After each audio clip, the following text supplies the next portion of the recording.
It's been a rough week for the government trying to sell its budget. The hope was to spend the week talking about what it's doing to help young home buyers finally crack into the market. Instead, the decision to change capital gains tax rules for not just property investments but for all investments has created a backlash from young investors, entrepreneurs and small business owners generally. Some of the criticism has been over the top, built on misinformation, but some of the concern is legitimate. The government is still working out how to apply these changes to startups in particular. Consultations are still underway. So what do startups want? How worried are they about the impact of these changes? And if they aren't protected, could entrepreneurs really pack up and leave? That's what I'm keen to better understand in this conversation. I'm David Speers on Ngunnawal Country at Parliament House in Canberra. Welcome to Insiders on Background. Kate Cornick is the CEO of the Tech Council of Australia, and in fact, not long in this job. Kate Cornick, thank you so much for joining us. Thank you for having me. In fact, I think this is your first interview, you were telling me, so your first reaction really to you've come into the job at an interesting time. But I am keen to hear what you think, what the Tech Council's position is on these capital gains tax changes. Yes, thank you. And yes, it has certainly been an interesting time to arrive hot into the middle of this debate, which is probably one of the most substantive debates affecting the tech ecosystem for many years. And it's needless to say, there is real concerns that we are an unintended consequence of broader budget changes. And if the proposed reforms go through, they will have a real impact on our sector. That is obviously of concern to our sector, but it should be of concern to Australia. Our sector is now the second largest sector in the economy. We contributed nearly $250 billion to GDP last year. And if we pull the plug from underneath the tech sector, we risk our future prosperity, our resilience and our sovereign capability. So we are very concerned, but we are also working with government and our members to help ensure a good outcome. Okay, well, there's a lot on the line from what you just said there, and we will come to the consultations and where perhaps you'd like to land or not like to land. But if these changes were to apply as announced on budget night to the tech sector generally, including startups, what would this mean? Going from the old capital gains tax regime of a 50% discount on your capital gain to a new regime where you simply take away inflation and are taxed on the real gain, what would that mean for the sector? Well, broadly, for successful founders, it means that they are doubling their tax base and they're operating in one of the most uncompetitive innovation regimes in the global innovation economy.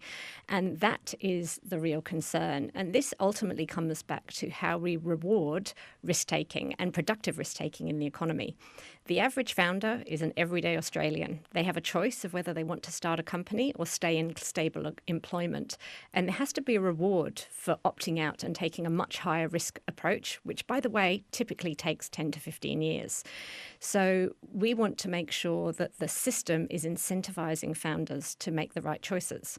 Beyond that, those founders need investment. So we need to be incentivising our investors to back those really high-risk companies. And we want to see funding flow to productive, highly productive companies that are going to build our economy rather than passive assets. And the final piece of the puzzle are the employees. When you have very little funding, to put it in perspective, the first investment round for a tech startup is on average around $1 million. That may sound like a lot to a lot of people, but that doesn't cover a lot of staff. So if you want to hire the best and brightest employees, you've got to persuade them to come and work for you for well below market rate salaries, and you offer them equity and give them an opportunity to create an upside for themselves. So if we're removing the reward, we may not have those people step forward. If we don't have founders, we don't have a future tech industry. If we don't have investors, we won't grow a tech industry. And if we don't have employees, we won't be able to create the powerhouse companies that can change our economy, build the future Australia we want to see. Understand that. On the tax change, though, that we're talking about, I think you mentioned that the tax they pay would double. Is that correct? If under the new regime you take away inflation and are taxing the real gain, is the tax rate going to double for the average tech startup? The challenge is actually in the cost base. So when you start and you're trying to define a cost base, when you start a company, your cost base is zero. So you're effectively shunting everybody into the income tax regime. And that is the problem for our sector. So I don't think there's many people saying that we don't need to pay tax. We absolutely want to pay, be good corporate citizens. But what we want to make sure we are able to do is reward the risk that is going to encourage people to step forward and take what is a really difficult career path for a founder or employee and put your capital at higher risk than other assets in the economy that can ultimately pay off better for Australia. I mean, the government says all of the existing concessions and exemptions for small business would remain. Are you saying that, generally speaking, the tech startups are going to be bigger than that small business category?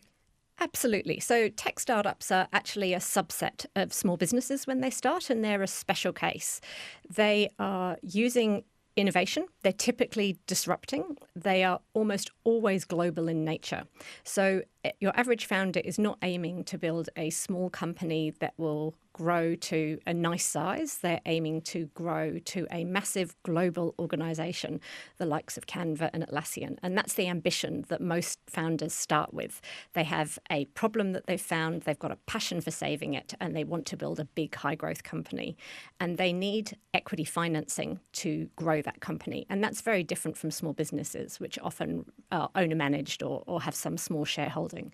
So the very nature of a startup is different from a small business. I acknowledge that every entrepreneur is taking a risk, but tech startups are taking a greater risk than other sorts of entrepreneurs in our economy. But if under the new regime, if you take away inflation over the however many years that until the business is sold, isn't that going to mean you're not going to double the tax rate? It's going to be something less than that?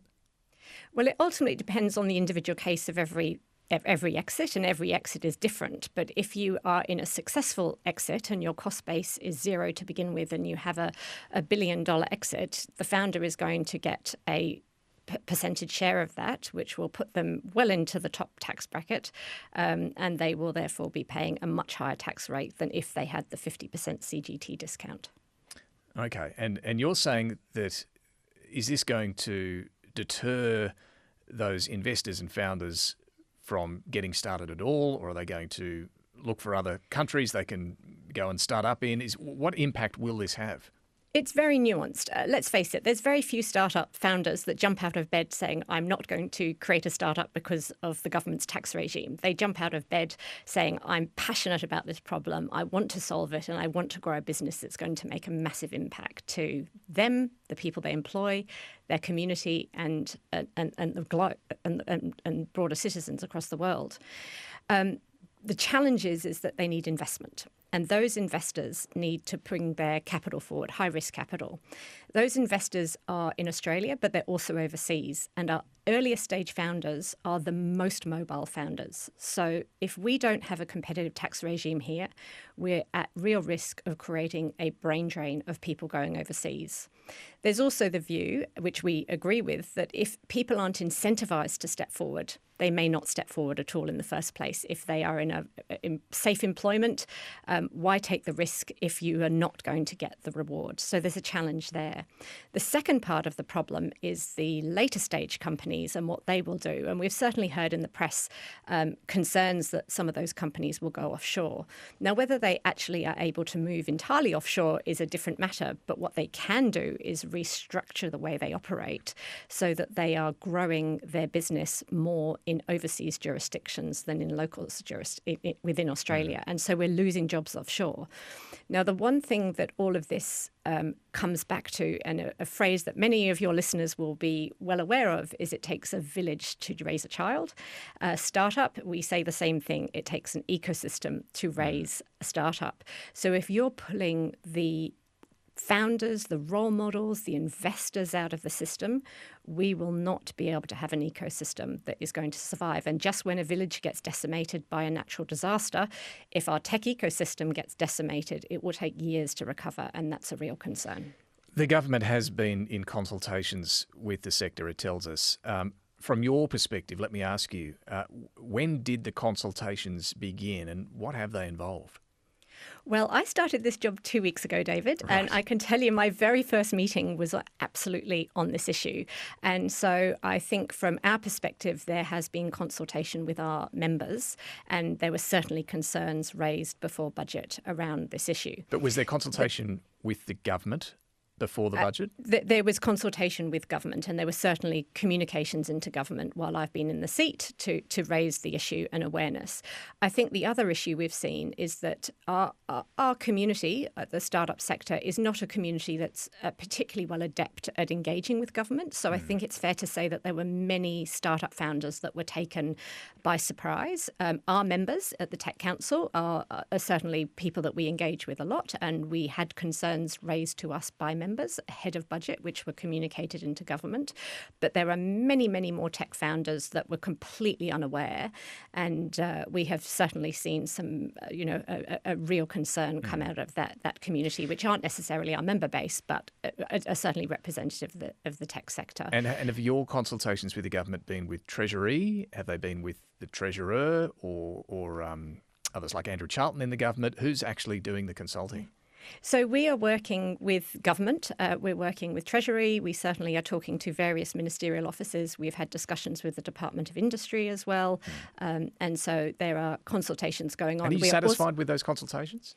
We're certainly very grateful to be part of them. And I would say that the Treasurer acknowledged on your show last weekend that startups deserve special attention, and we are making sure that special attention is being given, and we are working constructively with government and indeed our members to make sure we land on a good solution that doesn't result in unintended consequences. Do you think the government gets it? Do they understand what you're telling us about? I think government does understand the role of the sector. We wouldn't have had Chalmers come out and make the comment that he made on your show last weekend if he didn't understand that there was a special case about growing highly productive companies that are solving key challenges and helping grow our economy. The devil is in the detail, and how these CGT proposed changes flow through. I think there is still an education that needs to take place about what the tech sector is. I mentioned before, the vast majority of people are everyday Australians. 1 in 4 founders will actually raise money. So there's huge amounts of failure in the system. When they do raise money, 70% of those that raise money will fail. About 20% will return money to investors. No one earns a profit. No one gets a gain. Only 5% will actually create those returns. So we are a system that operates in the margins. And I do think we need to get some really solid education out there about how this system plays out. And we're certainly hearing from lots of successful founders and founders who are indeed inspiring to be successful, as they should be. But the reality is our sector is representing everyday Australians that have a passion for changing the world, are ambitious and need to be rewarded for taking So risk. your point there is that, sure, there are some absolute success stories, and we're hearing a lot about them this week, but there are far, far more who don't make it. Absolutely. And that risk reward and operating in the margins and striving for that 1 in 100, 1 in 300 success story is what our system survives on. But we've got to encourage as many founders to step forward and start companies. We've got to encourage investors to unlock capital, particularly early stage investors that play a massive role in economic development in this sector. And then, of course, the employees that are going to go and forego highly paid jobs and work for lower wages in return for a higher potential gain in the long run. So if we're not creating that environment, we will not see the sector grow. Let's talk about where this could potentially land, or where you'd like to see this land through the consultation process. And bearing in mind the clock is ticking, the government wants all of this passed relatively quickly in the next 6 weeks. There are various ideas floating around. Do you have any preferences of how the tech sector could be given a carve-out or some special arrangement here? We're certainly working very hard behind the scenes, and I'm not able to share what our preferred solution is today. But what we are working on with our members is to make sure that we land on a solution that doesn't provide further unintended consequences. And we've certainly seen a number of proposals come forward that have potential.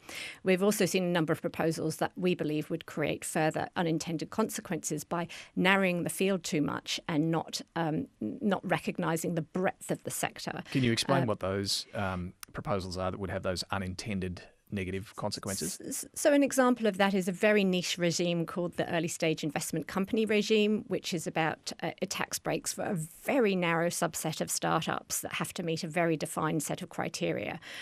We have certainly been speaking to our investor community and our investor members, and a very small percentage ranging from 0 to around 10% of all investments fall into this category. So if the government were to rely on a very narrow carve-out, they would not solve the concerns of the sector. So we want to avoid that. So it needs to be broader than just those that you mentioned.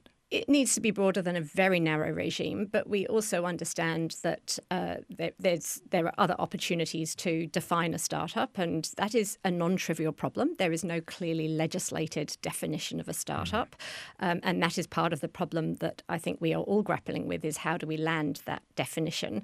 And anyone who starts a business is an entrepreneur, and there's a spectrum, and where do we play in that spectrum? And that's a very real discussion that is going on right now. We can look to international examples, and in the US, UK, Canada, they have got schemes that we can lean on and look to, and they seem to be working very well. What do they look like in simple terms? So in simple terms, for example, the US scheme has a very generous CGT discount and in some cases full exemption for a particular subset of businesses, and it is ultimately capped at a certain point. As in the amount of the tax rate, or the redemption is capped at a certain point, but it really rewards that risk appetite and really encourages that investment and really encourages those employees to step forward and work at those companies. So we're not saying that's the solution, but we can certainly learn from what's happening elsewhere.